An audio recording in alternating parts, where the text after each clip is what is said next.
મેં 2 વાર રજૂઆત કરી છે કે કોઈને જવાબદારી સોંપવી જોઈએ. નવા સંગઠનની શરૂઆત કરવાની સૂચના અમને મળી છે. જેમને તક મળશે એમને એડવાન્સમાં અભિનંદન આપું છું અને જેમણે મારી સાથે કામ કર્યું તે બધાનો આભાર. 6 દિવસ પહેલા સુરતના એક કાર્યક્રમમાં પ્રદેશ ભાજપ પ્રમુખ CR પાટીલે પ્રદેશ પ્રમુખ તરીકે આપેલા પોતાની વિદાયના આ સંકેતે ગુજરાતમાં ભાજપના નવા પ્રમુખ ક્યારે આવશે તે અંગે ચર્ચાનો દોર શરૂ કર્યો છે. જો કે ભાસ્કરના સૂત્રો પ્રમાણે ડિસેમ્બર માસના અંત સુધી પ્રદેશ પ્રમુખ તરીકે હજુ પણ CR પાટીલ જ કાર્યરત રહેશે.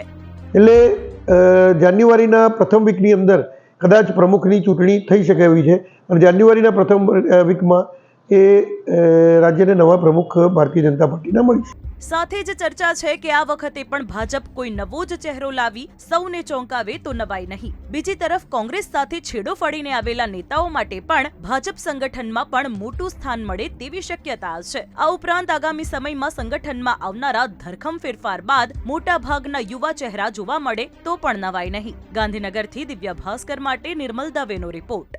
શેર એન્ડ ડાઉનલોડ કરો દિવ્ય ભાસ્કર એપ.